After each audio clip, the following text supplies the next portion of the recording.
Bisa bikin.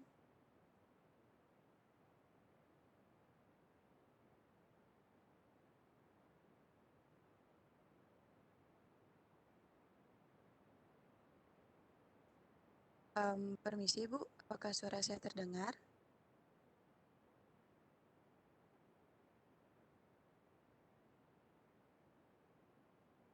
Halo, permisi Bu. Iya, Dek. Iya, Ibu tadi dari Komang Wahyuni ada bertanya. Wahyuni mungkin Oh bisa iya. diulang. Tolong diulang Iya, Wahyuni. Maaf, maaf. iya Bu, terima kasih ya Yan. Jadi untuk skema kerjanya ini itu tadi sudah sempat dijelaskan Oh, oleh sudah Bapak ini ya. sebelumnya. Heeh. Oh iya, Apakah ini? kita skip aja ya. Waktunya terbatas. Iya Bu. Jadi untuk slide selanjutnya bacakan oleh teman saya si.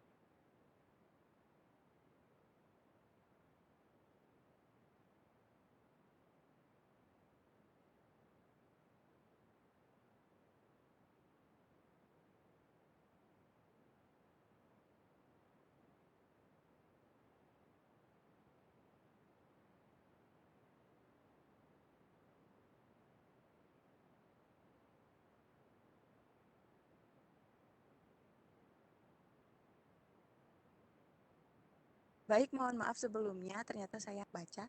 Jadi eh, eh, Jadi saya lanjut saja. Di sana terdapat buatlah perhitungan distribusi senyawa tersebut dengan memperhitungkan nilai KA-nya masing-masing menggunakan persamaan Henderson dan Hasselbalch. Jadi untuk perhitungan distribusi parastamol, di sana terdapat pKa parastamol 95, log KA-nya 95, dan KA-nya sama 10 pangkat min 9,5. Bisa di next.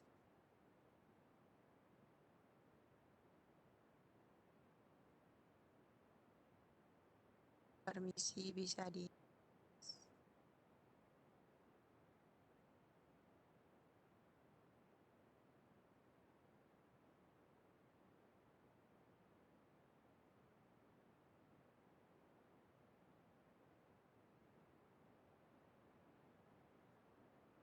Baik, jadi pada pH 2 berdasarkan rumusnya min log dalam kurung H plus sama dengan, jadi H plus sama dengan 10 min 2 persen terdistribusi D sama dengan, jadi teman bisa sambil melihat di sana, kita masukkan saja rumusnya lalu masukkan angkanya.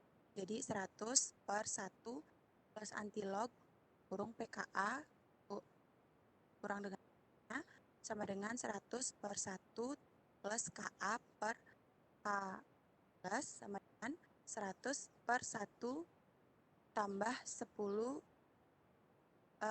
pangkat 95 per 10 pangkat min 2 dan hasil 100. Untuk pada pH 6, min log H plus sama dengan 6 plus sama dengan 10 pangkat min 6 persen terdistribusi D sama dengan 100 per 1 plus antilog pKa kurangi dengan pH-nya sama dengan 100 dibagi 1 per Ka per H plus sama dengan 100 dibagi 1 tambah 10 pangkat min 9,5 per 10 pangkat min 6 10 pangkat min 6 sama dengan mendapatkan hasil 99,90. Next. Pada pH 8 dilakukan hal yang sama dengan tadi. Jadi kan langsung saja H plusnya sama dengan 10 pangkat min 8 persen terdistribusinya mendapatkan hasil 96,9346. Untuk pH 10-nya caranya tetap sama, yakni mendapatkan hasil 24,02531. Next. Untuk perhitungan dosis distribusi, itu perhitungan distribusi ibuprofen. Diketahui PKI ibuprofen sama 4,4 log Ka sama dengan 4, Ka sama dengan 10 pangkat 4,4. Pada pH 2, dilakukan hal yang sama.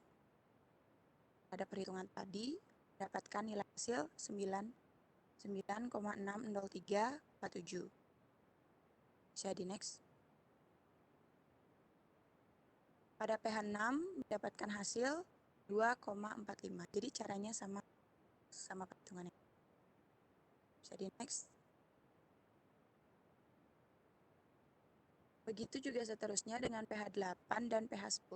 Mana pH 8 mendapatkan hasil 0,025116 dan pada pH 10 mendapatkan hasil 0,0025118. Bisa di next.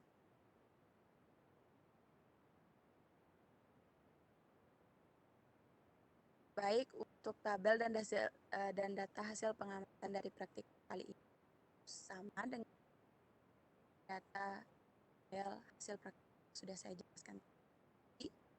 Jadi bisa lihat di slide. Bisa di next, Dak. Sekian presentasi dari kelompok kami. Apa salah kata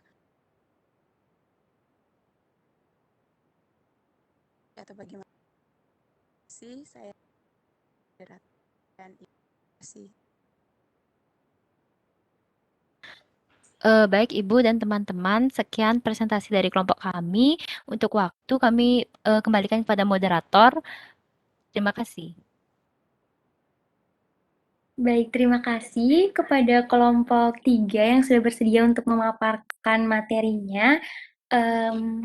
Materinya sangat luar biasa, tadi juga pemaparannya sudah sangat bagus sekali, mungkin bisa kita berikan apresiasi bersama-sama. Selanjutnya, seperti yang dikatakan oleh Ibu Nova tadi, bahwa setelah pemaparan materi, akan ada sesi tanya jawab. Jadi untuk mengkondusifkan suasana Webex kali ini, teman-teman atau kakak-kakak yang ingin bertanya atau ada hal-hal yang ingin didiskusikan, boleh mengajukan namanya di kolom chat. Nah, ini sudah rame di kolom chat. Kita mulai, mohon maaf Ibu, apakah ada batas untuk pertanyaan di sesi pertama, Bu? Tidak. Apakah akan dibagi per sesi? Oke. Oke. Jadi mungkin yang langsung aja ya, jadi satu pertanyaan langsung dijawab, satu pertanyaan langsung dijawab ya. Nah, untuk presentasinya kita cukup satu kelompok saja ya, karena kebetulan waktu kita tidak banyak lagi, dan kita akan tanya jawab sampai pukul 18.30 ya, Yayan? Silakan bisa dimulai ya dari pertanyaan paling atas ya. Boleh silakan kalau yang mau langsung open speaker boleh ya. Silakan. Baik Ibu, terima kasih. Untuk kesempatan yang pertama, kita persilahkan kepada Kak Dein Italiani dulu dari NIM 20. Silakan. Baik, selamat sore. Saya izin bertanya terkait cara pembuatan larutan dapar fosfat. Mungkin bisa ke slide yang pembuatan pH 8 ya kalau tidak salah.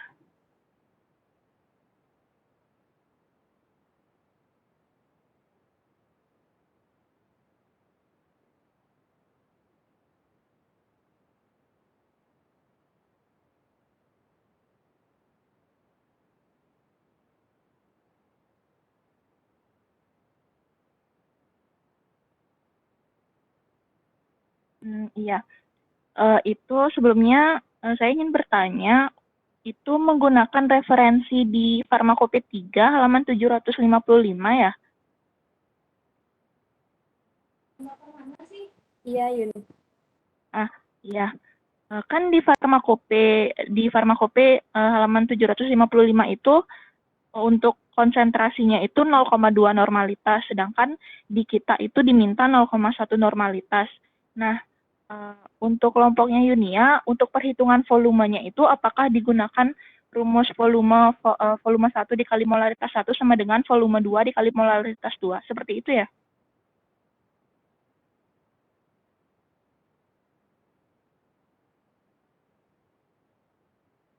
Halo? Baik, Halo Yun, apa bisa diulang lagi pertanyaannya Yun? Ya, kan di farmakope itu terteranya itu untuk yang 0,2 molar kan, ya kan? Nah, lalu sedangkan pada laporan kita itu diminta membuat yang 0,1 molar. Itu untuk rumusnya itu cara nurunin 0,2 ke 0,1 itu pakai rumus volume 1 dikali molaritas 1 sama dengan volume 2 dikali molaritas 2. Seperti itu Yun ya?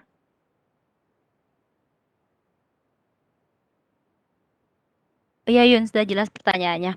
Tunggu sebentar ya. Belum Yun ya, belum. Eh, Sebelumnya aku cuma mau nanya apakah rumusnya seperti itu ya, karena kan kalau di farmakope itu yang pada pH 8 dengan konsentrasi 0,2 normalitas itu volumenya tuh 46,1. Sedangkan kan kamu di sini buatnya yang untuk perhitungan untuk NaOH ya, untuk NaOH yang 0,2 molar normal itu di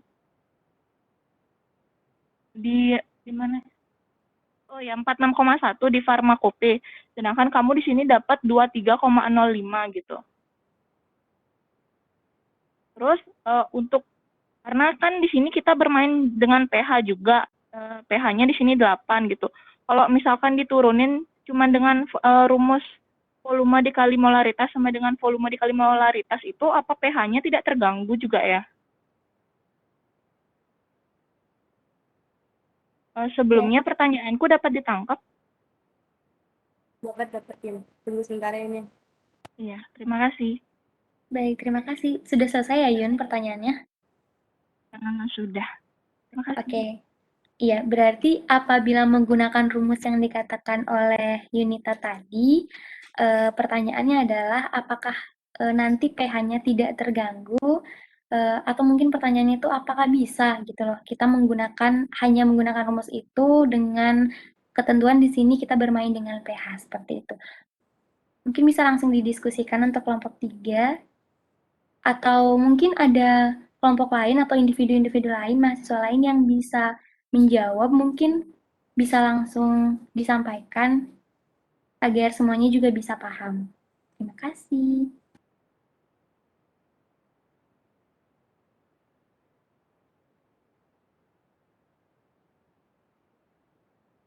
Baik, saya akan mencoba menjawab. Memang benar menggunakan rumus itu, dan sesuai dengan di prinsip praktikum juga, yang menggunakan pH 6, dia molaritasnya juga 0,1, itu menurut kami tidak mempengaruhi pH-nya. Begitu Yunita. Bisa diterima? Baik, bagaimana Yunita? Silakan. Berarti yang untuk di laporan praktik yang di panduan itu kan menggunakan pH 6. Di sana berarti volumenya itu jadinya dibagi 2 ya, berarti ya 5,6 dibagi 2 seperti itu ya. Kalau aku makanya sih kayak gitu Yun. Oh, berarti pH tidak dipengaruhi oleh molaritasnya seperti itu ya. Iya, Yun. Oh, baik, terima kasih. Iya, baik Yunita. Jadi saya menambahkan dan mempertegas juga, kami mengacu juga pada petunjuk praktikum di bagian prosedur itu kan ada pembuatan larutan daptar fosfat 0,1 molar dengan pH 6. Nah, di farmakope itu kan hanya tertera yang 0,2 molar ya. Yang kami baca di petunjuk ini juga diturunkan seperti yang kami buat di laporan, seperti itu Yun. Atau mungkin ada dari kelompok lain atau teman-teman yang ingin menambahkan atau mengkoreksi, dipersilahkan. Terima kasih. Baik, terima kasih. Mungkin seperti yang dikatakan oleh Suci tadi, mohon maaf ya, seperti yang dikatakan oleh Yunia tadi, apabila ada yang ingin menambahkan, dipersilahkan.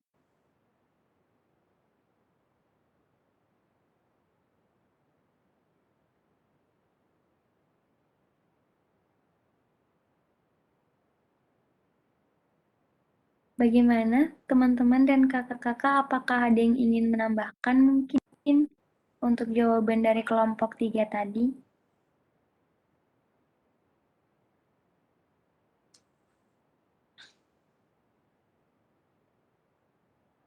Gimana Adik? Apakah ada yang mau menambahkan untuk pertanyaan dari siapa tadi? Dari Yulianti ya? Yunita, Ibu. Yunita, Bu. Yunita Liani. Ada yang menambahkan? Oke. Mohon maaf, Bu. Iya. Coba Mungkin di-share bisa. konten ya. Di-share konten apa namanya? Di ininya, PowerPoint-nya tolong diperbesar ya. Di slideshow. Di slideshow. Oke, nah berhubung ini ya, ada dulu yang menambahkan sebelum saya tambahkan? Mungkin langsung saja Ibu, soalnya dari kemarin juga. Iya, silakan. Jadi adik-adik, nah ini ya yang pertama memang saya juga tadi fokusnya itu sama pembuatan buffer kalian ya. Buffernya buffer berapa? Oke, buffernya buffer berapa aja? 2, 8, 6, dan 10 gitu ya adik-adik ya? Iya Bu, ditunjukkan. Iya Bu. Oke, nah sekarang ya kan kalian buffernya ini kalian cari di Pharmacope gitu ya. Kalau nggak salah kemarin ya Bu Widi menyampaikan ke saya, ada yang di Pharmacope, ada juga yang tidak gitu ya. Benar? Atau di Pharmacope dapur fosfat tidak semua pH ada? Ya, 2 dan 10 sepertinya tidak ada kalau nggak salah ya untuk Iya, fosfat. Bu. Untuk Benar ya? fosfat untuk 2 dan 10 Oke. tidak ada, Bu. Oke, berarti kalian mencari sendiri kan gitu ya kemarin. Nah, sebenarnya kenapa sih kalian nyari daparnya itu di Pharmacope itu untuk mempermudah ya yang pertama untuk mempermudah karena di Pharmacope itu ibaratnya dia sudah ada perhitungan yang instan gitu ya dalam artian misalnya kalau dapur fosfat berarti itu antara dibuatnya adalah dengan mencampur NaOH dengan KH2PO4 kan gitu kalau di Pharmacope-nya. Dan di sana pun sudah ada ya kalau nggak salah volume-volumenya gitu ya. Misalnya untuk daftar 8 misalnya seperti itu. Maka ditambahkan sejumlah sekian si NaOH dan ditambahkan sejumlah sekian si KH2PO4 gitu ya kurang lebih ya kalau di Pharmacope. Nah, kalau mau singkat gitu mau instan bisa cara itu ya Adik-adik ya. Tapi kita di sini basic gitu ya, jadi akan saya tambahkan juga, mungkin kalau prakteknya bisa nih kita langsung kerjakan seperti ini ya. Kalaupun kita praktikumnya offline atau tetap muka gitu ya, sebelum COVID, kita juga melakukan hal yang sama. Jadi kita ngelihatnya itu pertama di Pharmacope. Tapi saya harap kalian juga tahu gitu ya, bagaimana sih cara menghitung pembuatan buffer gitu. Misalnya kalian mau buat dapar fosfat gitu ya, maka apa ditambah dengan apa gitu ya. Dapar itu kan dia ada definisinya gitu ya. Apakah dia asam ditambahkan dengan garamnya, ataukah dia basa ditambahkan dengan garamnya, ataukah dia asam dan basa tanpa garam, asam ditambah basa, apakah seperti itu? Atau misalnya asam lemah ditambahkan garamnya, atau seperti itu, atau bagaimana? Itu pertama, konsep yang harus kalian pahami, yang pertama ya. Kemudian, nah, kalau kalian sudah tahu konsepnya itu, maka kalian akan lebih mudah gitu ya untuk membuat si dapar. Mau dapar apapun dan konsentrasi berapapun, dan konsentrasi dan pH berapapun pasti kalian bisa. Nanti itu ada hitungannya. Misalnya kalian mau buat dapar fosfat pH 8 gitu ya. Misalnya nggak ada di Pharmacope nih, kalian nggak lihat Pharmacope. Maka apa sih yang kalian tambah dengan apa? Gitu ya. Biasanya ini kan di Pharmacope ya, dia dibuatnya NaOH dan KH2PO4 jadilah dapar fosfat. Tapi akan ada juga jurnal gitu ya, jurnal-jurnal pustaka lain gitu di mana dapar fosfat itu tidak dibuat dari NaOH dan KH2PO4, tapi dibuatnya dari KH2PO4 dan juga K2HPO4. Jadi KH2PO4 dicampur dengan K2HPO4 gitu ya. Nah, jadi sebenarnya apa sih yang ditambah dengan apa gitu ya? Apakah basa ditambah dengan garamnya? Yang mana basa, yang mana garam, misalnya gitu. Ataukah asam lemah ditambahkan garamnya, misalnya itu. Ataukah asam ditambah dengan basa. Jadi ada dua ya, kalau untuk pH itu untuk membuat suatu larutan pH ada dua, ada adjustment dan ada buffer. Kalau adjustment itu dia tidak melihat komponen apa gitu ya, nggak melihat seperti dapar. Kalau dapar itu kan dari definisinya ada dan wajib itu ada gitu ya. Misalnya dia asam ditambah dengan garamnya akan menjadi dapar asam, misalnya gitu. Tapi kalau adjustment dia tidak melihat seperti itu, gitu ya. Jadi kalian punya larutan HCl, misalnya kalian membuat mau membuat larutan yang memiliki keasaman misalnya 3, misalnya gitu ya. Kalian buat HCl konsentrasi berapa, ternyata kalian buat 3, tapi ternyata dia malah jadinya itu adalah 2 gitu. Maka di adjustment nih pakai NaOH. Nah, itu namanya adjustment gitu ya. Jadi ditambahkan basa, boleh NaOH, tambahkan KOH, misalnya itu. Itu namanya adjustment. Kalau adjustment itu dia tidak akan bertahan lama. Ya, jadi dia tidak akan bisa untuk mendapar si larutan yang kalian tuju. Gitu ya, kalau dapar itu dia bisa menyangga pH. Tapi kalau larutan adjustment dia tidak bisa menyangga pH. Dalam artian ketika dia ditambahkan dalam sampel kalian maka pH-nya akan berubah. Ya, itu namanya larutan pengadjust gitu ya, larutan yang yang membuat sampai menjadi pH tertentu gitu ya. Tapi kalau buffer atau dapar seperti namanya dia kan penyangga ya. Jadi dia ditambahkan sejumlah sekian ke sampel kalian, maka sampel kalian itu akan tersangga pH-nya sesuai dengan pH si buffer. Gitu ya. Jadi itu bedanya antara si buffer dan adjustment pH. Nah, jadi hati-hati kalian dalam membuat larutan si dapar ini gitu ya. Jangan sampai kalian buat larutan dapar tapi malah jadinya adalah si larutan adjustment pH gitu ya. Jangan sampai tujuan kalian menyangga pH si sampel kalian itu tidak tercapai gitu ya.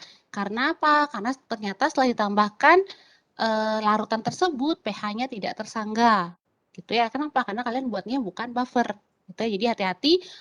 Pertama adalah komponen buffer itu sangat penting ya. Kalian cari lagi nanti definisi si buffer. Apa yang ditambahkan dengan apa gitu ya. Nah, kedua, karena kalian sudah membuatnya dari farmakope gitu ya, kalian melihat dari farmakope, coba sekarang kita balik gitu ya. Kita balik apakah benar untuk membuat larutan dapar fosfat itu boleh ditambahkan si NaOH dengan si KH2PO4 ya, dari definisi penyangga. Seperti tadi ya, misalnya kalau definisi penyangga itulah basa lemah atau basa kuat ditambah dengan garam, misalnya seperti itu, maka tolong kalian pilih yang mana basanya, yang mana garamnya. Misalnya begitu kalau definisinya. Tapi kalau definisi kalian dapat misalnya dapar adalah gabungan antara asam dan basa. Maka kalian sebutkan mana asamnya, mana basanya. Itu tugas tambahan kalian untuk minggu depan ya, adik-adik ya. Pertama, definisi buffer dulu. Kedua, bagaimana cara kalian untuk menghitung pH dari komponen-komponen pembuat buffer. Ya, ketiga, tolong kalian cari ini ya yang kalian buat ini, misalnya dapar fosfat pH 8. Sekarang kalian buatnya adalah dari NaOH dan KH2PO4 sesuai dengan farmakope. Coba kalian balik ke atas gitu ya. Apakah benar bahwa dapar fosfat itu dapat dibuat dari NaOH dan juga dari KH2PO4 dan kalian buktikan apakah benar dengan komposisi itu menurut perhitungan akan memperoleh pH 8 ya. Kalau di sini kan kalian belum membuktikan nih apakah benar pH-nya 8 atau tidak. Kalau di lab kita membuktikannya dengan cara diukur dengan pH meter gitu ya. Misalnya tadi 2-3 mili NaOH kalian campur dengan 25 mili KH2PO4. Menurut farmakope itu akan menghasilkan pH 8. Kemudian kita coba nih di lab, benar nggak pH-nya 8? Gitu ya. Karena ada pH meter, tapi kalau sekarang kita kan nggak ada nih, kita tidak melakukan pengecekan dengan pH meter. Maka tolong kalian buktikan apakah benar komposisi kalian ini akan menghasilkan pH 8 berdasarkan hitungan. Ada ya, jadi kita hitung secara teoritis saja karena kita tidak bisa membuktikannya di laboratorium. Ya, jadi Semisalnya kita langsung mengerjakan di laboratorium, jadi jangan langsung kalian percaya gitu ya. Dalam artian bukan farmakope nggak benar gitu, enggak ya. Karena tergantung ya kualitas bahan juga berpengaruh. Ya, siapa tahu bahan kita kualitasnya tidak sebagus bahan yang membuat farmakope gitu ya. Mungkin tidak sebagus dengan kajian yang telah dilakukan oleh para ilmuwan yang membuat farmakope misalnya gitu. Ya kan bisa saja ya kualitas suatu bahan itu apakah selama penyimpanan dia berkurang kualitasnya, itu akan mempengaruhi juga apakah berhasil larutan yang kalian buat gitu ya. Jadi kalau di laboratorium kita tetap menguji ya, walaupun farmakope sudah berkata demikian ya, 25 bagian A ditambah 25 bagian B akan menghasilkan pH 8 misalnya gitu. Tapi belum tentu ya, belum tentu akan dihasilkan 8 pas seperti yang kalian inginkan. Bisa 8,5, bisa 7,5 malah seperti itu ya.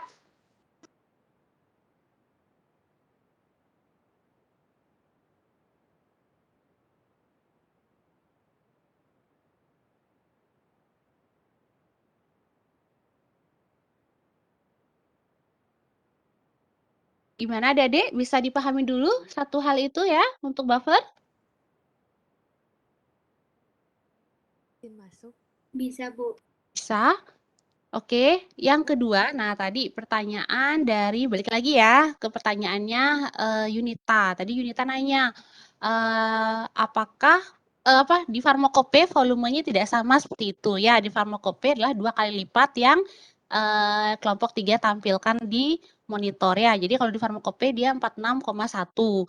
Kemudian tapi kenapa kalian buatnya 23,5 misalnya gitu. Berarti itu adalah setengah dari resep farmakope gitu. Apakah tidak akan mempengaruhi buffer?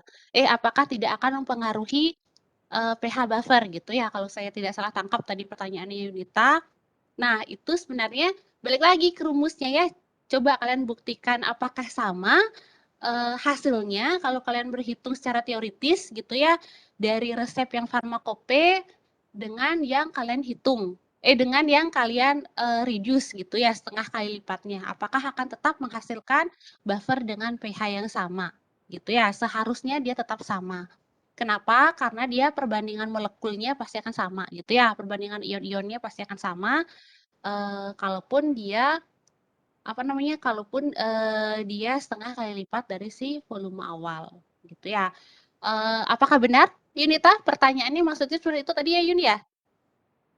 Ya benar Ibu. Ya, oke. Nanti coba ya, tolong dibuktikan juga apakah benar seperti itu. Nah, untuk tugas ini, itu tidak hanya untuk kelompok yang presentasi hari ini ya, dalam artian bukan hanya untuk kelompok 3 saja. Tapi minggu depan semua kelompok ya sudah membuat penugasan yang pertama tadi ya. Jadi untuk buffer ada 3 penugasan ya. Yang pertama tadi, coba kalian cari definisi ulang tentang buffer. Kedua, kalian cari bagaimana cara menghitung rumusnya untuk menghitung pembuatan buffer. Boleh contohnya buffer apa aja untuk perhitungannya. Ketiga, coba kalian buktikan yang dari farmakope ini. Apakah benar kombinasi ini akan menghasilkan pH 8, pH 2, pH 10, ataupun pH 6. Ya, bisa dipahami adik-adik? Bisa Ibu. Bisa ya? Bisa, Bu. Oke, Bisa, kita Bu. ke pertanyaan. Silakan Yayan, dilanjutkan lagi ke pertanyaan Mohon selanjutnya. maaf, Bu. Maaf, Ya. mohon maaf penjelasan, Bu. Ya. Nggih, Bu. Jadi saya ingin mengkonfirmasi saja, Bu. Di Ya. PPT kami ini, di laporan kami kan kami cantumkan buffer alternatifnya, Bu. Yang kan kami daftar fosfat itu kan kami tidak menemukan yang 2 sama pH 10 tuh, Bu. Terus ada informasi dari teman itu dari Bu Widi bahwa teman kita itu sempat menghubungi Bu Widi dan beliau menyarankan bahwa mencari alternatif dapar yang memiliki pH 2 dan 10 seperti itu, Bu. Dan di sini kami menemukan dapar asam klorida dan juga alkali borat yang memiliki pH 2 dan 10. Nah, untuk itu bagaimana, Bu? Apa kami tetap cantumkan di laporan sama PPT-nya atau bagaimana, Bu? Seperti itu, Bu. Terima kasih. Oh ya, jadi tetap ya, misalnya di dapar 2 tadi buatnya dapar borat ya, Yun ya? Yun lagi Yunia ya? Untuk pH2 tuh apa dapar asam klorida Ibu, yang Oh, asam klorida yang 10 yang borat. borat. Nah, Iya jadi Ibu. ada 4 ya. Ada 4 dapar yang kalian sudah buat. Silahkan yang masing-masing kelompok mungkin beda, mungkin ya, mungkin bukan dapar klorida, mungkin bukan dapar borat, mungkin ada yang pH 10, mungkin ada kelompok yang menggunakan dapar bikarbonat, misalnya kayak gitu. Silahkan kalian hitung dapar masing-masing kelompok kalian gitu ya. Kalian buktikan bahwa misalnya kalau kelompok 3 dapar HCl-nya adalah sekian HCl ditambahkan sekian apa gitu ya, dihitung apakah benar akan menghasilkan pH 2 secara teoritis. Kemudian yang tadi, yang untuk pH 10-nya dibuat dapar borat. Kalau nggak salah tadi ditambahkan asam borat dan ditambahkan apa Yun tadi untuk yang borat? NaOH ya? Kalau nggak salah ya? Si borat tambah Iya Ibu. NaOH gitu ya. Nah, sekarang coba dihitung juga ya, apakah benar komposisi kalian itu akan menghasilkan pH 10 secara teoritis gitu ya. Jadi nggak jadi masalah kalian pH berapa, nggak jadi masalah jenis buffer apapun yang kalian pergunakan untuk masing-masing kelompok, misalnya beda-beda, nggak apa-apa. Cuman buktikan bahwa secara teoritis benar perhitungan kalian itu setidaknya akan menghasilkan pH 2, 8, 6, dan 10 gitu ya. Jadi mau pakai buffer, ada yang buat buffer fosfat, ada yang buat buffer buffer yang pH 10 misalnya ada yang pakai karbonat, misalnya kayak gitu. Atau pakai buffer yang lain silahkan. Silahkan dihitung sesuai dengan yang kalian buat hari ini di PPT, dihitung apakah benar teoritisnya seperti itu pH-nya. Kayak gitu ya. Karena dapar itu ada banyak ya, kombinasi dapar itu memang ada banyak sekali dan jurnal-jurnal pun akan menggunakan banyak jenis dapar. Ada dapar asetat misalnya kayak gitu ya. Dan kenapa sih nggak ada dapar fosfat untuk pH 2 dan pH 10? Karena tiap-tiap senyawa dia mempunyai kemampuan tertentu gitu ya. Jadi misalnya kayak dapar fosfat ini dia nggak ada yang pH 10. Kenapa? Karena fosfat sendiri dia sifatnya cenderung misalnya untuk lebih asam gitu ya. Sehingga untuk membuat dia menjadi 10 jumlah basa yang tambahkan mungkin banyak gitu ya, atau jumlah basanya akan menjadi banyak. Kalau terlalu banyak itu akan menjadi sangat jenuh, itu akan sering terjadi pengendapan justru ya. Jadi buffernya tidak akan menjadi bening, tapi dia tidak akan menjadi larutan sejati gitu ya, tapi dia akan mengalami pengendapan karena terlalu jenuh. Nah, jadi ada kemampuan dari si dapar gitu ya. Makanya kenapa kalau kalian cari untuk pH tertentu ada dapar fosfatnya, tapi ternyata pH 2 nggak ada, pH 10 nggak ada ya, karena rentang si fosfat itu dia tidak mencapai yang asam kuat ataupun yang basa kuat, misalnya kayak gitu ya. Bisa dipahami dulu, Dunia dan yang lain? Oke, baik Bu, bisa Ya, dipahami Bu. oke Terima ya. kasih. Saya Karena izin kemarin bertanya, ya silakan siapa? saya Gangga, NIM 16. Ya. Saya izin bertanya, Tunggu kalau ya. NIM berapa Gangga? NIM 16 Bu, Gimana Gangga? gini Bu, kan tadi dibilang kalau dari kelompoknya Yunia, karena tidak ada di Permakope untuk pH 2 dan pH 10 untuk dapar fosfat, jadi mereka menggunakan alternatif dengan yang klorida itu. Kalau misalnya kita menggunakan alternatif dari klorida, bukankah itu akan apa ya? Jadi senyawanya itu jadinya beda, bukan dapar fosfat lagi namanya gitu Bu. Ya, dapar fosfat. Nah, sedangkan kita diminta untuk membuat dapar fosfat dengan pH 2 itu gimana Bu jadinya? Karena kan kita pakai klorida, berarti bukan dapar fosfat namanya. Dia Iya, jadinya bukan dapar mungkin fosfat, dapar lain klorida. gitu. Ya, dapar klorida gitu. Jadinya Ya. itu gimana Bu? Oke, diganti ya judulnya sesuai dengan senyawa yang kalian buat ya. Kalau untuk kalau dengan saya, yang penting kalian buat dapar 2, 8, 6, dan 10 boleh tidak mengikuti petunjuk ya. Misalnya kalian, oh ternyata setelah cari jurnal saya udah ngerti Bu gimana perhitungannya. Boleh nggak saya ganti dapar fosfat saya ini dengan yang lain boleh. Karena dulu ini sebenarnya pertimbangannya adalah masalah teknis ya dulu di lab ini. Karena kita punyanya dapar fosfat yang ada di farmasi gitu ya. Malah kalau di farmasi itu bahannya untuk yang basa kita punyanya karbonat gitu ya. Jadi kita sering menggunakan dapar karbonat. Karena kadang-kadang itu kan kalau dapar yang sebenarnya dia harus pairing gitu ya, dia harus berpasangan antara senyawa A dengan senyawa B yang tadi saya suruh kalian milih, yang saya minta kalian cari tadi ya, apakah satunya asam lemah, apakah satunya harus garam atau bagaimana gitu ya.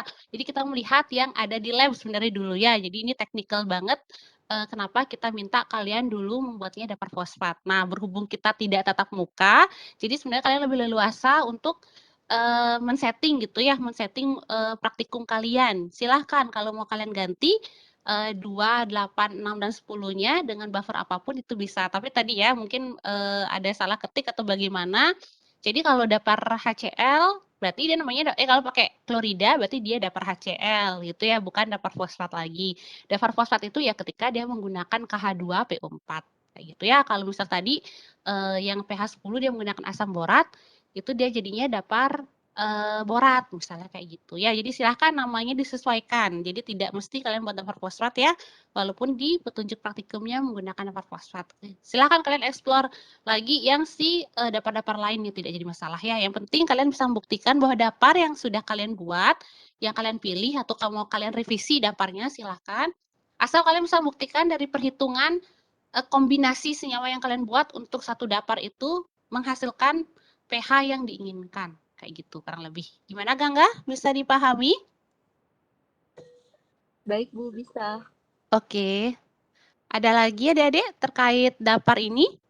Mohon izin bertanya, Bu. Ya, silakan siapa? Purwani ya? Iya. Oke, Sebenarnya silakan. saya agak sedikit bingung begitu, Bu, dengan dapar. Jadi kita boleh menggunakan dapar apa saja begitu ya, Bu Iya. ya? Boleh. Berarti kesimpulannya apakah dalam pemisahan kualitatif paracetamol itu boleh menggunakan dapar apa saja begitu ya, Bu ya? Apa Ya. dia tidak berpengaruh?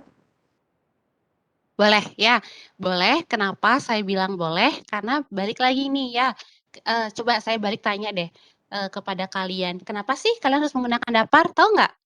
Kenapa kalian pemisahannya ini harus menggunakan dapar?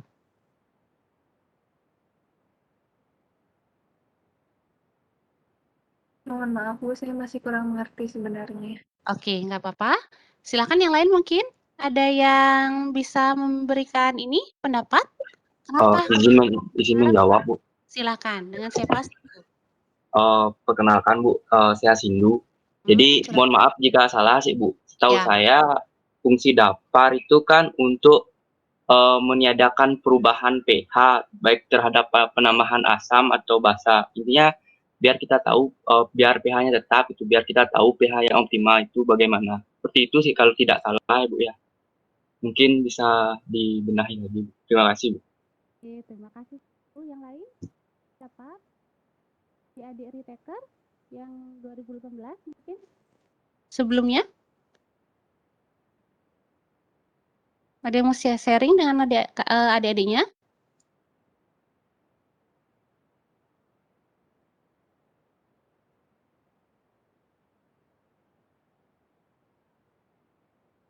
Belum? Oke, kalau gitu saya coba ya, saya bahas pelan-pelan ya adik-adik ya. Jadi sebenarnya yang kalian kerjakan untuk paracetamol saja yang ini tuh sangat kompleks gitu ya. Coba ke slide pertama, kelompok 3.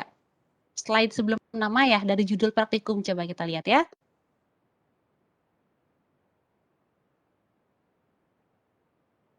Oke, bawah lagi adik, ada judulnya, judul PK kita.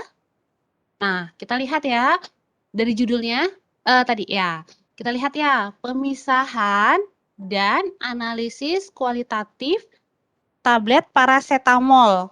Ya, analisis kualitatif tablet paracetamol dan atau ibuprofen. Nah, sebenarnya ini kalau ada kata dan atau, maka bisa nih paracetamol atau paracetamol dan ibuprofen. Ya, itu arti ini kalian. Itu arti dari judul kalian gitu ya. Bisa paracetamol atau dan ibuprofen. Gitu ya. Jadi kita bisa memisahkan satu senyawa tunggal saja yaitu paracetamol atau paracetamol dan ibuprofen. Gitu ya. Kenapa ini yang dipisahkan? Karena ada sediaan yang mengandung paracetamol dan ibuprofen sekaligus. Seperti itu ya. Nah, kemudian yang kalian pisahkan apa? Apakah sirup? Apakah tablet? Kalian tahu tidak? Dari judulnya apa?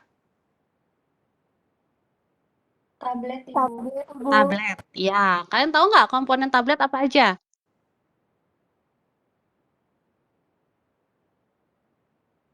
Izin menjawab, Ibu. Ya, silakan. Siapa? Apakah suara saya terdengar? Terdengar? Silakan siapa? Baik, Bu.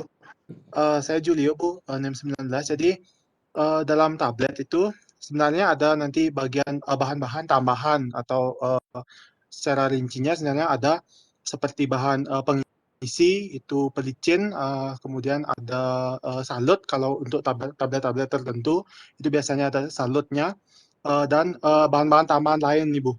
Seperti itu kira-kira. Oke, ya. Terima kasih Julio. Nah, pertanyaan selanjutnya, paracetamol dan ibuprofen ini ada yang tahu kelarutannya bagaimana? Paracetamol bagaimana kelarutannya? Ibuprofen bagaimana kelarutannya? Izin Bu, NIM 11, Ya, nama siapa? Gung Istri. Oke, silakan Gung Istri. Berdasarkan atas pemberian yang tercantum pada farmakope, itu paracetamol itu mudah larut dalam air mendidih, kemudian dia itu juga mudah larut dalam etanol. Kemudian kalau untuk ibuprofen, itu dia mudah larut dalam etanol, metanol, dan aseton. Di mana ibuprofen itu sukar larut dalam etil asetat. Dan ibuprofen ini juga praktis tidak larut dalam air. Sekian, Bu. Oke, terima kasih Gung Is. Nah, kalau kalian lihat dari tadi ya yang sudah dijabarkan oleh Gung Is, kelarutan paracetamol dan ibuprofen, apakah kelarutan mereka berdua sama persis atau ada yang berbeda?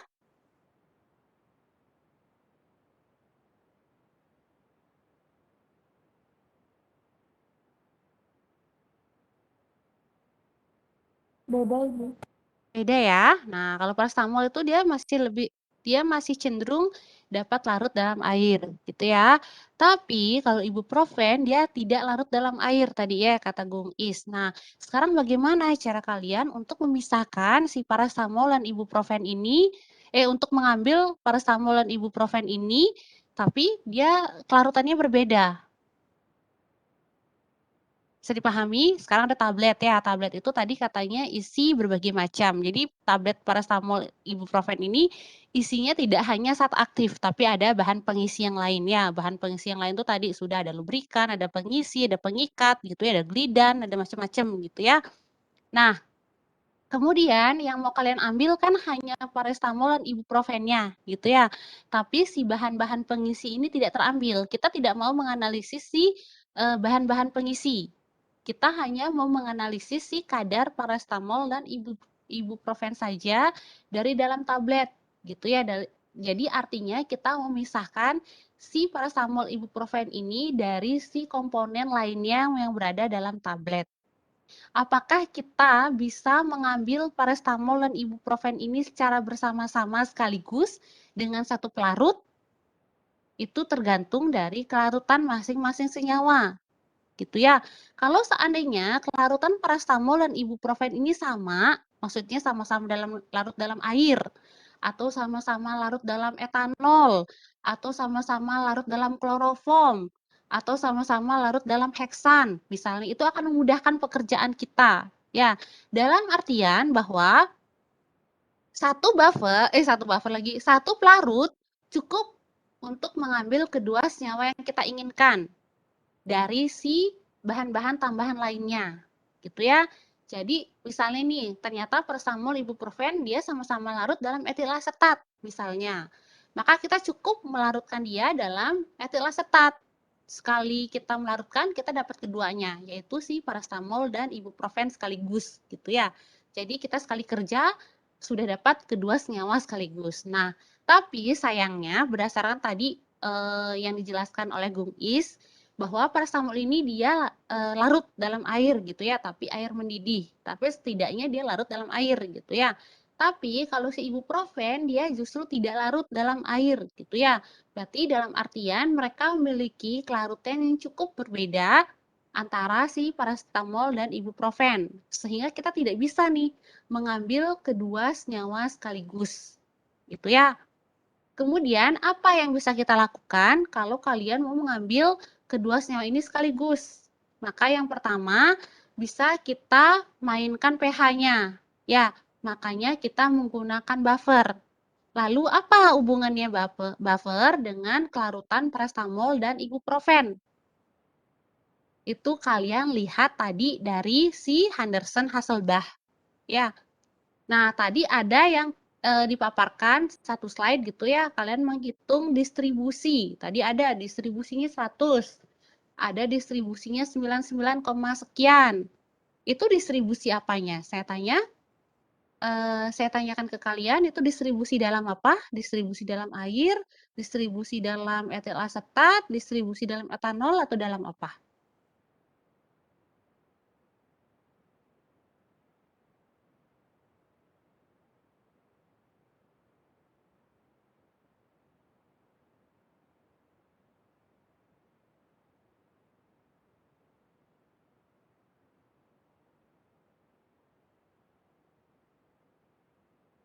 Coba slide-nya yang ada distribusi tadi.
Oke, yang ini ya, oke. Ini ya, kita contoh ini dulu ya. Nah, di sini ada nih ya, pada pH 8% terdistribusi D. Persen terdistribusi atau D itu 0,025. Nah, ini ada yang bisa menjelaskan nggak? Angka 0,025 ini maksudnya apa? Terdistribusinya dalam apa? Senyawa yang mana?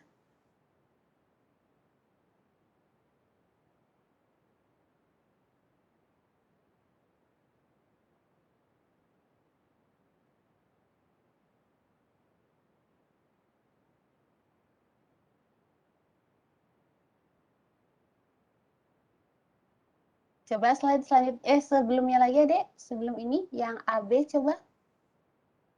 Lagi, yang A. Oh, ibuprofen ya, berarti ibuprofen. Oke. Ini adalah punyanya si ibuprofen gitu ya. Perhitungan distribusi ibuprofen. Oke, pada pH 2, persen terdistribusi D-nya si ibuprofen adalah 99,6 ya. Nah, dia terdistribusi di mana? Di pelarut apa yang kalian maksud ini? Apakah di pelarut organik atau di pelarut air? Di mana? Ada yang bisa menjelaskan? Mungkin kelompok lain sama mungkin atau ada yang berbeda?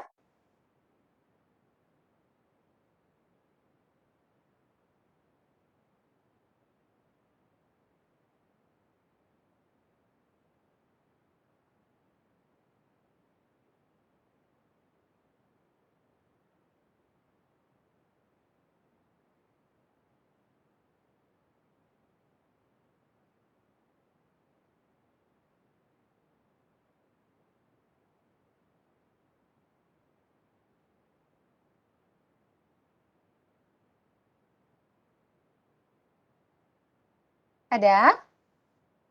Masih bingung? Ya, Ibu mohon siapa? Ibu, mungkin karena saya melihat dari pemberiannya, mungkin itu untuk pelarut dalam pelarut organik, Ibu. Oke, dalam pelarut organik ya. Kalau dilihat dari pKa-nya masuk akal kalau ini pelarut organik gitu ya. Tapi untuk minggu depan kalian perbaiki lagi ya. Kalian perbaiki lagi adik-adik ya supaya lebih jelas ya. Tadi siapa tadi yang jawab? Perkenalkan, saya Windu, Ibu, NIM Windu 7. ya, NIM 7. Tunggu sebentar. Oke, terima kasih Windu. Untuk kelompok lain apakah sama penampilannya seperti ini? Maksudnya cara menghitung kalian sama? Menggunakan persen terdistribusi? Atau ada kelompok yang menggunakan terionisasi, tidak terionisasi mungkin? Ada? Izin menjawab, Bu. Kelompok Ya, kami silakan, menggunakan Furwani. terionisasi, tidak terionisasi. Oke. Coba Purwani bisa menjelaskan nggak terionisasi dan tidak terionisasi itu bagaimana?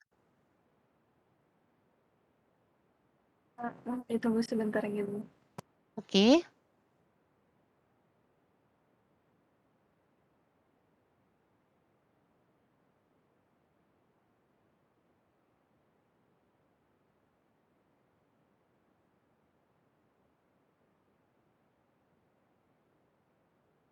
Oke, Adik, sambil Purwani mencari ya, coba saya ulang ya, saya ulang dari judul kalian.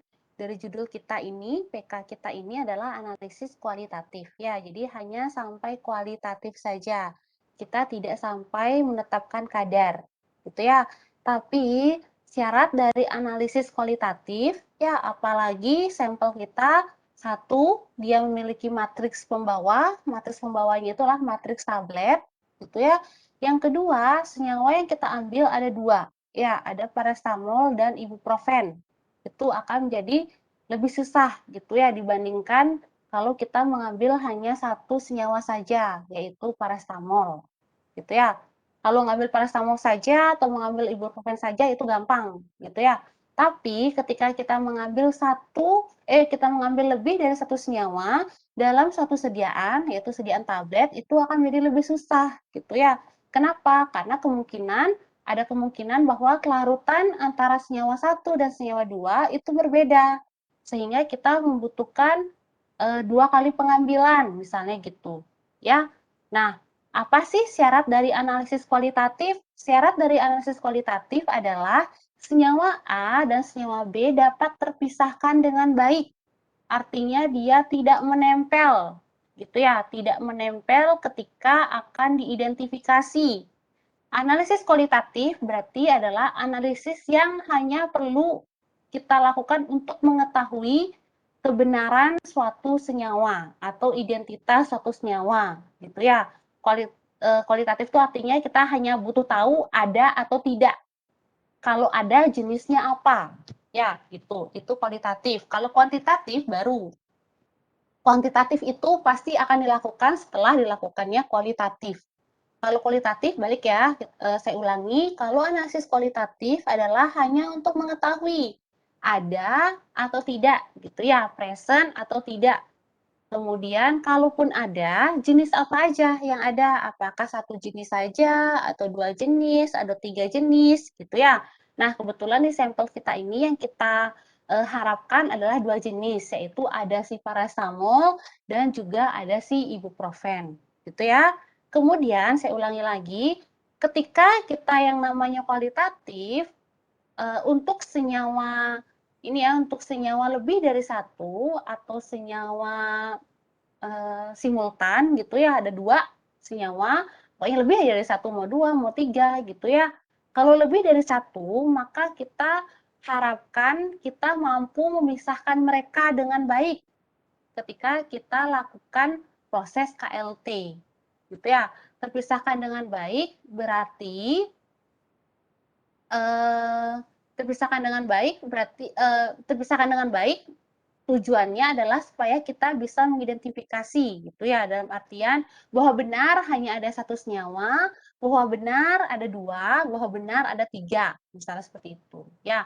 Karena kadang-kadang setelah kita berhasil memisahkan, setelah kita berhasil mengekstraksi, belum tentu kita berhasil memisahkan ketika proses KLT kah, proses HPLC kah, ataupun proses analisis lanjutan yang lain. Ya. Nah, jadi tujuan kita di sini ada 2 ya, Adik-adik ya. Kita bisa mengekstraksi dari si tablet, dari si pembawa tablet, itu target pertama kita adalah ekstraksi berhasil. Kedua, target kita adalah memisahkan berhasil, gitu ya. Yang tahap pertama, ekstraksi berhasil, berarti kita harus menggunakan metode ekstraksi yang benar. Ya, metode ekstraksi yang benar ini maksudnya apa? Satu, dari jenis metode ekstraksi. Misalnya, apakah dia cair-cair atau dia padat cair, gitu ya, atau cukup maserasi saja. Maserasi itu berarti dia hanya direndam saja dalam satu fase, dalam air saja, atau dalam etanol saja, atau dalam etil asetat saja, itu maserasi. Tapi kalau cair-cair berarti akan ada dua fase. Ya, satunya fase air, satunya fase pelarut organik yang tidak saling bercampur. Ya, ibaratnya adalah kalian bayangkan deh kalau ekstraksi cair-cair itu seperti kalian air dan minyak gitu ya. Maka akan ada fase di bawah, akan ada fase di atas. Itu namanya ekstraksi cair-cair gitu ya. Nah, ada juga yang namanya metode ekstraksi padat cair. Jadi, kalau tadi kan pelarut cair dengan pelarut cair. Tapi kalau padat cair berarti satunya padatan, satunya adalah cairan. Itu padat cair. Tapi yang kita lakukan di sini sekarang adalah ECC atau ekstraksi cair-cair. Itu yang pertama. Nah, apa sih komponen yang menentukan keberhasilan ECC ini? Yang pertama adalah pelarut yang sesuai. Pelarut yang sesuai dengan apa? Pelarut yang sesuai dengan kelarutan senyawa target. Ya, kalau misalnya senyawa target kita larut dalam kloroform, ya berarti kita mengestraksinya dengan kloroform. Tapi dengan syarat kloroform tidak bercampur dengan air. Ya, atau kloroform tidak bercampur dengan pelarut lain yang kita gunakan untuk ECC. Itu syaratnya. Ya, yang kedua, misalnya tadi ada senyawa yang kelarutannya berbeda. Apa yang bisa kita lakukan? Yang bisa kita lakukan adalah dengan menggunakan buffer. Gitu ya. Apa sih Bu pengaruh si buffer? Balik lagi ya, apa pengaruh si buffer? Buffer ini akan mempengaruhi derajat ionisasi suatu senyawa. Ya. Jadi misalnya paracetamol dengan penambahan buffer HCl, misalnya justru dia lebih larut ke dalam air dibandingkan larut ke dalam pelarut organik. Gitu ya. Saya ulang lagi, ECC, ekstraksi cair-cair, kalian bayangkan seperti air dan minyak. Berarti ada fase di atas dan ada fase di bawah, gitu ya. ECC ini akan selalu ada fase air dan akan ada fase organik. Fase organik ini adalah pelarut organik tetapi yang tidak bercampur dengan air atau dia apa namanya? Nanti deh, saya lupa ya istilahnya. Pokoknya dia tidak bercampur dengan air. Si pelarut organiknya contohnya apa? Berarti pelarut-pelarut nonpolar ya, misalnya heksan, kemudian misalnya kloroform, itu dia tidak bercampur dengan air. Nah, sekarang kalian punya nih senyawa target, yaitu paracetamol dan ibuprofen. Ya, misalnya kalian mau ngambil paracetamol, paracetamol itu dia larut dalam air. Kan tadi ya, seperti yang dijelaskan oleh Bung Is, dia cukup larut dalam air. Nah, sedangkan kalau ECC ini berarti harus ada satu fase yang nonpolar atau fase yang takut dengan air. Itu ya. Lalu gimana cara saya untuk mengambil si paracetamol ini? Kalau saya mau menariknya dia ke fase nonpolar, padahal si paracetamol ini dia polar. Gimana caranya? Itu bisa kita kondisikan dengan si buffer yang kita gunakan. Ya, gimana menentukan pH buffernya sebenarnya untuk memprediksi? Kalian bisa menghitungnya dengan rumus Henderson-Hasselbalch, yaitu tadi memanfaatkan ionisasi dari suatu senyawa. Ada yang namanya terion, ada namanya tidak terion. Nah, yang terion bagaimana? Yang terion itu berarti dia mudah larut dalam air. Itu kuncinya ya, kata kuncinya. Terion berarti larut air atau polar. Contohnya apa? NaCl. NaCl kan ion ya. Na plus dan Cl min, senyawa ionik dia ya. Na plus dan Cl min. Dia larut di dalam air. Ya, rata-rata garam itu adalah senyawa ionik atau senyawa terion gitu ya, dan dia larut dalam air. Garam itu. Makanya kalau ada senyawa yang dia susah larut tapi ingin dilarutkan dalam air, maka dibuatlah bentuk garamnya. Gitu ya. Jadi obat-obatan itu, misalnya ada obat ya, amlodipin klorid. amlodipin HCl gitu ya. Aslinya kan kita butuhnya lah amlodipin tok gitu ya. Tapi kalau dalam buat sediaan lebih baik kita membuatnya larut dalam air gitu ya supaya dia lebih mudah diserap di dalam usus atau lebih mudah pecah gitu ya. Nah, maka dibuatlah untuk garamnya yaitu amlodipin HCl atau misalnya beta-histin mesilat. Itu rata-rata deh kalian lihat di pasaran itu banyak obat-obat zat aktif yang dibuat dalam bentuk garamnya. Kenapa? Supaya dia mudah larut dalam air. Kenapa? Karena garam itulah senyawa yang mudah terion, jadi mudah larut dalam air, gitu ya. Nah, tapi kebalikannya untuk senyawa yang tidak terion atau senyawa dalam bentuk bebas, gitu ya, dia akan lebih cenderung bersifat nonpolar dan dia akan lebih mudah untuk larut ke dalam fase nonpolar atau ke dalam fase organik, larut organik.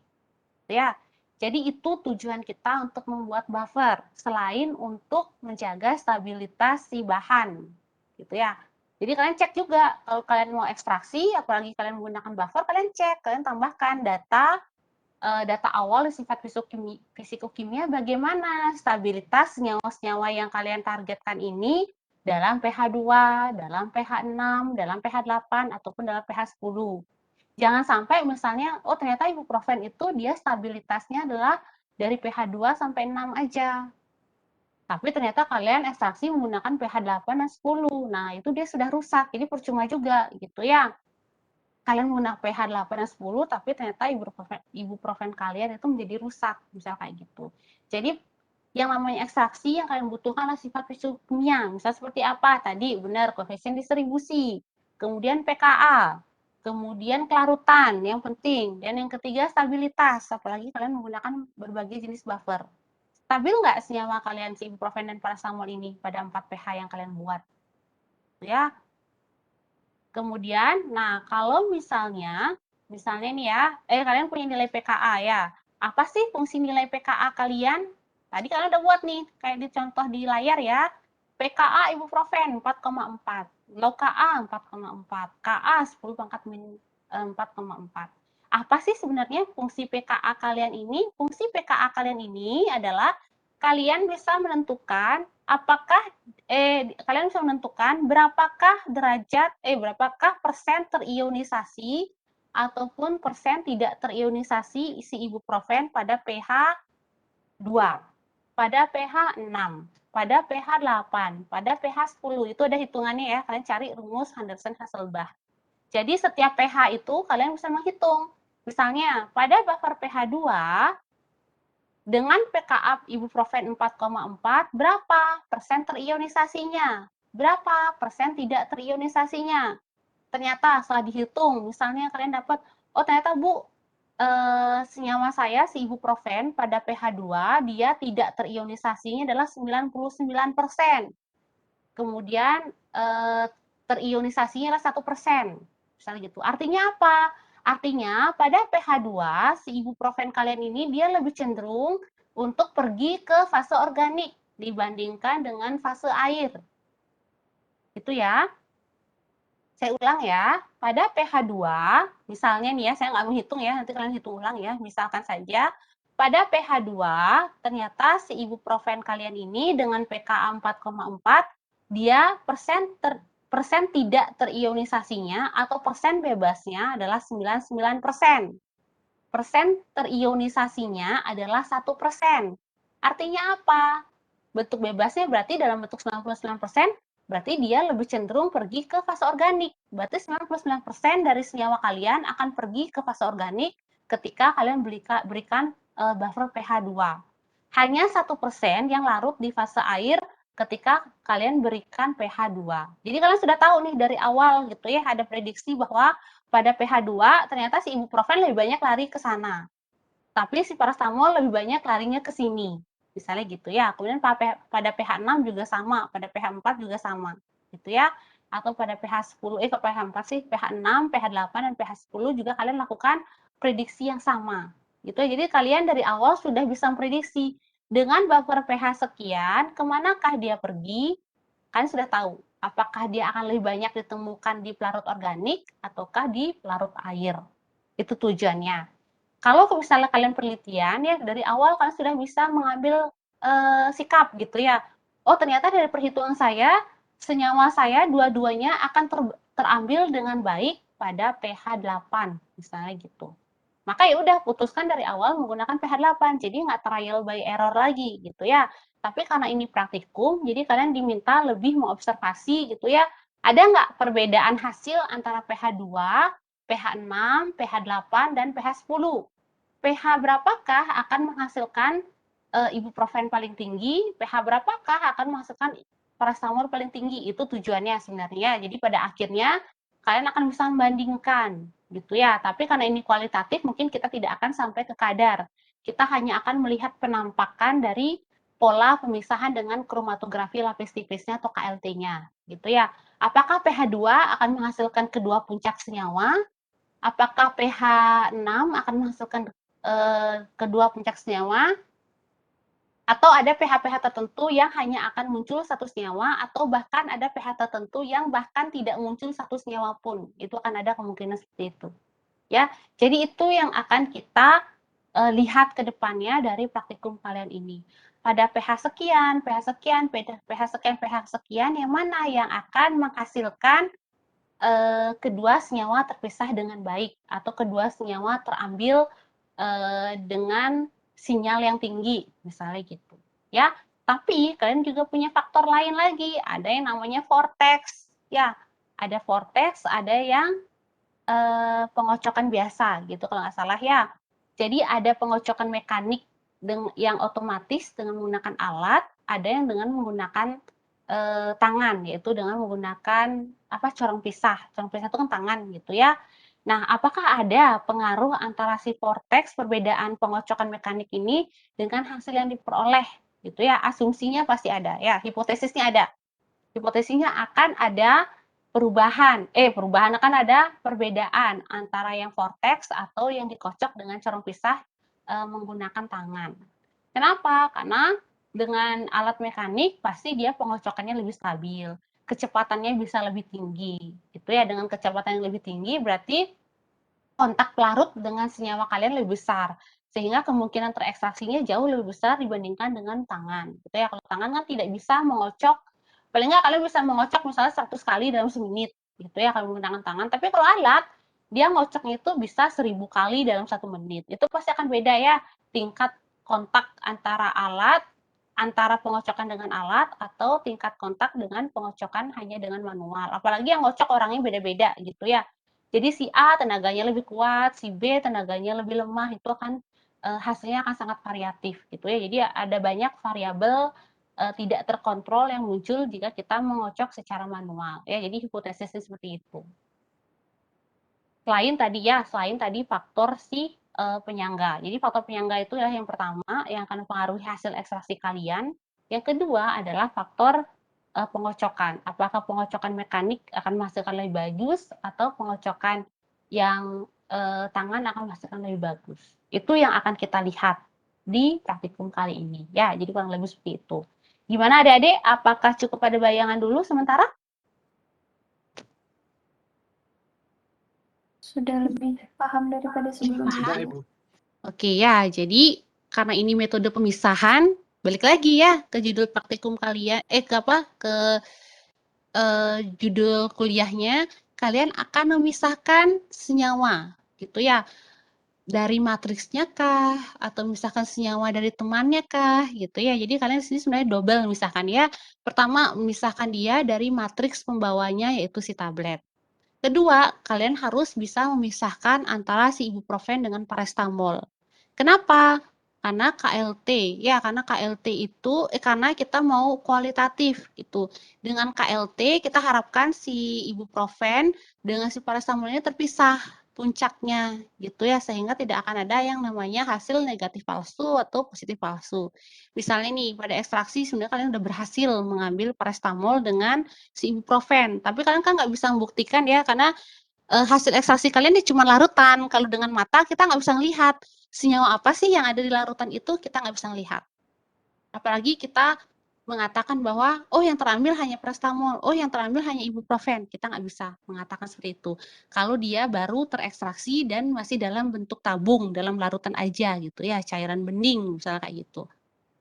Lalu apa yang kita bisa lakukan setelah diekstraksi? Bagaimana cara kita untuk mengetahui bahwa oh ternyata saya berhasil loh mengambil paracetamol dan ibuprofen dari si matrix tablet.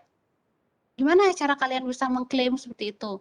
Caranya adalah kita harus melanjutkan analisis menggunakan instrumen, gitu ya. Misalnya apa? Kita menggunakan KLT atau kromatografi lapis tipis. Jadi hasil dari ekstraksi kalian itu larutannya kita totolkan di plat KLT. Kalian bayangkan deh ya, ada satu lembar kertas HVS. Kemudian sampel kalian itu adalah tinta, ya, tinta hitam misalnya gitu. Nah, kalian berdirikan nih kertas HVS-nya ya. Kalian butuh satu kertas HVS, kalian butuh air dalam gelas, misalnya gitu ya, kertas HVS-nya anggaplah kecil gitu ya, bisa masuk ke dalam gelas. Kemudian larutan hasil kalian ekstraksi itu berupa cairan. Kalian totolkan deh di bagian bawah kertas HVS. Ya, itu adalah tinta. Kita analogikan dengan tinta. Kemudian kertas yang sudah berisi tinta di ujung bawahnya, di kakinya, di kaki kertas kita udah isi ujung tinta, kalian celupkan ke dalam gelas yang berisi air. Tinta itu akan naik ke atas, gitu ya. Tintanya akan naik ke atas. Nah, karena tinta kalian berwarna hitam atau tinta kalian berwarna orange deh, biar gampang ya. Kalian menggunakan tinta berwarna orange. Ternyata tinta kalian berwarna orange ini yang kalian celupkan ke dalam gelas, yang kalian totolkan dalam HVS gitu ya.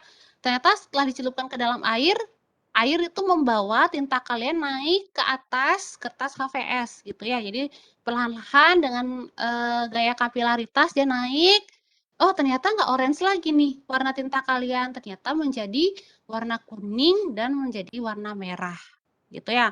Mungkin spot merahnya di atas, spot kuningnya lebih di bawah gitu ya, karena kalian tahu sendiri kan ya warna orange itu penyusunnya adalah warna primer, merah, dan kuning. Jadi ketika dia dielusi atau ketika dia dinaikkan ke atas gitu ya dengan menggunakan fase gerak yaitu air, maka dia akan terpisah dari menjadi komponen-komponen tunggal penyusunnya. Ya, jadi itu namanya KLT. Nah, kita balik lagi ke hasil ekstraksi kalian kan pasti larutan gitu ya, larutan bening. Kalian nggak tahu nih apa isi larutannya, entah dia isi kontaminan, entah dia isi senyawa paracetamol atau dia isi paracetamol dan ibuprofen, kita nggak tahu kalau dia masih berupa larutan. Nah, kemudian kita totolkan ke dalam kertas kromatografi. Dengan fase gerak, dia akan dipisahkan nih menjadi ibuprofen dan paracetamol ataupun kontaminan yang ikut terbawa selama ekstraksi. Baru kalian bisa tahu, oh ternyata benar loh hasil ekstraksi saya ini bisa mengambil paracetamol dan ibuprofen. Kenapa? Karena kalian sudah pisahkan dengan kromatografi, gitu ya. Kalian sudah tahu nih dengan bantuan alat atau dengan bantuan zat pewarna penampak bercak namanya, kalian bisa tahu bahwa si paracetamol dan ibuprofen itu beneran ada dan sudah menempel di plat KLT kalian. Kurang lebih kayak gitu ya. Nanti untuk teknisnya kita akan bahas di minggu kedua. Ya, paling nggak kalian tahu dulu nih, kalian praktikum ini buat apa sih? Ngapain aja sih kalian di praktikum ini? Gitu. Ya, bisa dipahami dulu? Sampai di situ? Bisa, Bu. Saya mungkin kalau nggak kalian akan agak susah bayangkan ya. Jadi minggu depan kita ke video deh ya. Kita sama kita ke KLT ya. Video deh ya. Oke, ada pertanyaan dulu nggak adik-adik? Sampai di sini. Oke.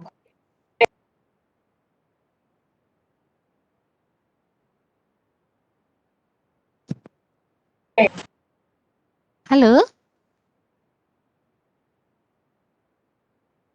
Dari saya mungkin sudah cukup, Bu. Sudah, silakan yang lain. Ada pertanyaan?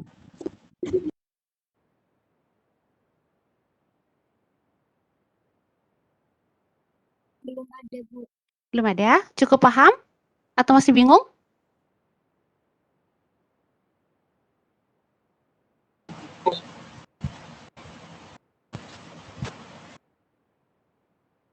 Oke ya, berarti tugas kalian nambah 1 ya Adik-adik ya. Tugas kalian berikutnya adalah menghitung persen terionisasi dan tidak terionisasi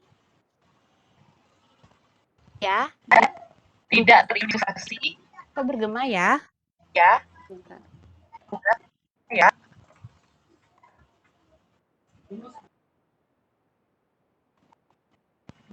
Oke, adik-adik tugasnya nambah ya. Nambah menjadi 1, nambah 1 lagi yaitu kalian prediksikan berapa persen terionisasi dan tidak terionisasi dari ibuprofen dan paracetamol pada masing Tidak terionisasi dari ibuprofen dan paracetamol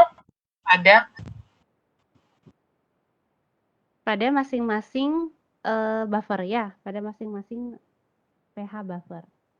Bisa dipahami? Minggu depan itu kita bahas ya, selain saya berikan video cara pengerjaannya. Bagaimana? Sudah untuk tugasnya? Ya, ada 4 ya, berarti ya tugasnya yang tadi, yang menghitung buffer-buffer dulu. Yang kedua, kalian membuat perhitungan dengan rumus Henderson-Hasselbalch, kalian prediksi. Pada pH 2, berapakah ibuprofen kalian terionisasi dan tidak terionisasi? Berapakah paracetamol kalian terionisasi dan tidak terionisasi? Meskipun pada pH 6, 8, dan 10. Dan sekarang kita bahas ya. Saya jelaskan ulang lagi. Yang mana di fase organik, yang mana di fase air.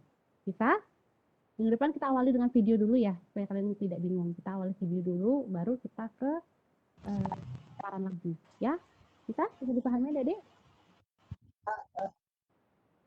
Bisa, Bu. Bisa, Ibu. Ibu Silakan. mau bertanya. Iya, silakan Yayan. Berarti minggu depan itu kita menjawab yang fokusnya itu di tugas ini ya, Bu, yang 4 poin tadi. Ya, tapi kalian tetap ya mencari video. Yang minggu depan kalian tetap mencari video juga ya. Kalian mencari video ECC, ekstraksi cair-cair, gitu ya. Nggak mesti tentang paracetamol ya. Saya longgarkan. Tidak mesti kalian cari video ECC di YouTube. Tinggalnya harus paracetamol itu enggak masalah ya. Yang penting video. Ya. Baik, Bu, berarti. Silakan. Yang kedua, kalian cari video KLT ya. Saya sudah menyiapkan sih, tapi kalian cari juga video KLT. KLT apapun, yang apapun kalau ada paracetamol ibuprofen itu lebih bagus, gitu ya. Kalau KLT mungkin banyak yang paracetamol dan ibuprofen ya. Boleh.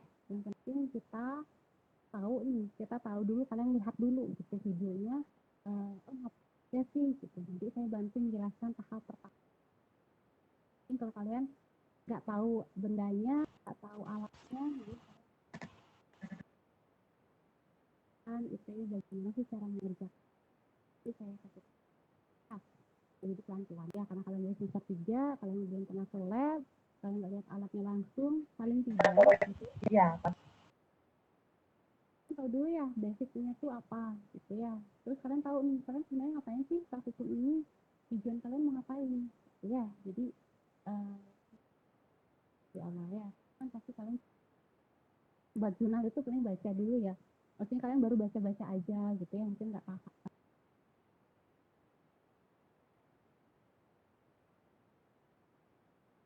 Bisa dipahami ya Dede?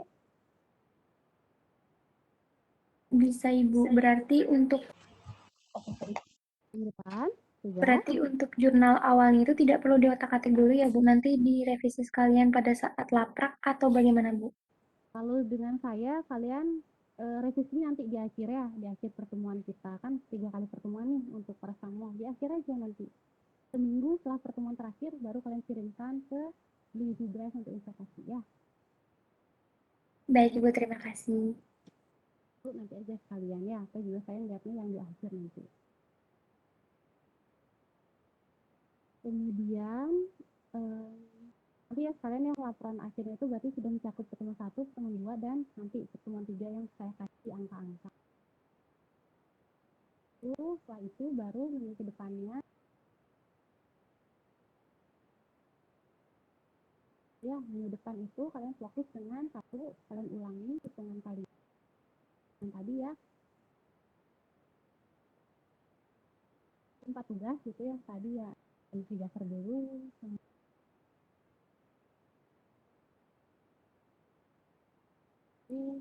Terus dari situ yang sudah kalian buat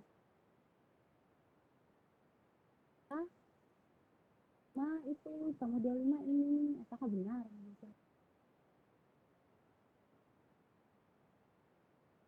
Ya, yang keempat kalian cari hitungan dari masing-masing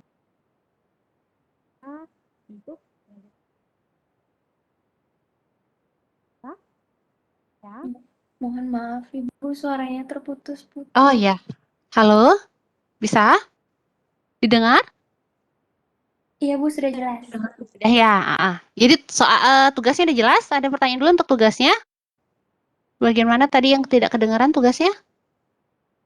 Yang untuk pertemuan-pertemuan itu Bu bisa diulang tadi Bu? Oh ya, Tadi oke. Ya. Oke, kalian saya ulang ya, untuk laporan akhir saya minta sekali aja ya. Sekali itu berarti 4 minggu lagi ya. 1, 2, 3. 3 minggu lagi ya. 3 minggu lagi kalian baru mengumpul laporan akhir. Yang untuk revisi hari ini kalian hanya buat revisi dalam bentuk PPT saja untuk tadi ya, untuk 4 hal yang saya minta tadi. Yang pertama kalian tambahkan deh definisi buffer dulu ya. Kedua, bagaimana perhitungan rumus buffer. Ya. Ketiga, bagaimana cara kalian membuat buffer pH 2, berapa tadi? 2, 6, 8, 10. Bagaimana cara kalian membuat buffer tadi ya, entah buffer fosfat, entah buffer borat, entah buffer HCl gitu. Gimana cara kalian membuatnya, bagaimana kalian masukkan ke rumusnya, ke rumus pembuatan buffer, kemudian kita lihat apakah benar buffer yang kalian buat itu akan menghasilkan secara teoritis 2, 6, 8, 10. Yang ketiga, kalian buat perhitungan yang tadi dari farmakope, apakah benar untuk membuat buffer pH 8 seperti tadi bahwa 23,05 NaOH ditambahkan dengan 25 mili KH2PO4 akan menghasilkan buffer pH 8. Gitu tadi ya. Nah, itu yang ketiga. Yang keempat, silakan kalian buat tugas yang ini ya. Yang dari rumus Henderson-Hasselbalch, kalian hitung pada pH 2 berapa derajat terionisasinya si ibuprofen, berapa derajat tidak terionisasi si ibuprofen, berapa derajat terionisasi paracetamol, berapa derajat tidak terionisasi, berapa persen tidak terionisasi dari paracetamol. Jadi pada satu pH, kalian membuat 4 hitungan. Jadi akan ada 16 hitungan yang kalian berikan kepada saya berdasarkan rumus Henderson-Hasselbalch gitu. Bisa? Ada pertanyaan?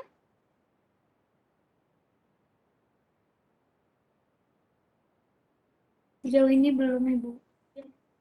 Belum ya. Dan yang tambahan lagi, untuk minggu depan kalian kalian mencari kalian mencari video ECC, ekstraksi cair-cair, dan juga video KLT. Kalau bisa, senyawanya paracetamol dan ibuprofen. Kalau tidak bisa, kalau tidak ada, silakan senyawa lain, asal dia ECC, kemudian dan juga KLT. Ya, ECC-nya ada 2 ya. Ada ECC dengan menggunakan vortex, ada ECC dengan menggunakan corong pisah. Ya, jadi ada 3 video. ECC corong pisah, ECC vortex, dan KLT. Ya, bisa? Bisa dipahami? Siap, bisa Ibu. Ya, bisa ya. Ada pertanyaan dulu?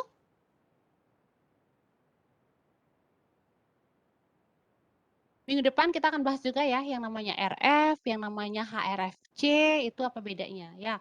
RF apa, HRF apa, HRFC apa, itu akan kita bahas minggu depan. Jadi nggak sekarang ya, karena sekarang ini kalian masih terlalu awal gitu ya saya berikan, karena kayaknya untuk KLT pun kalian belum pernah dapat ya teorinya ya Dede ya. Ini pertama kali ya? Iya Bu, baru pertama kali. Ya, Iya Bu. baru pertama kali ya, jadi agak susah ini ya. Agak susah kalian bayangkan ya. Jadi minggu depan deh. Minggu depan itu segala alat, segala teknisnya kita bicarakan. Ya, minggu depannya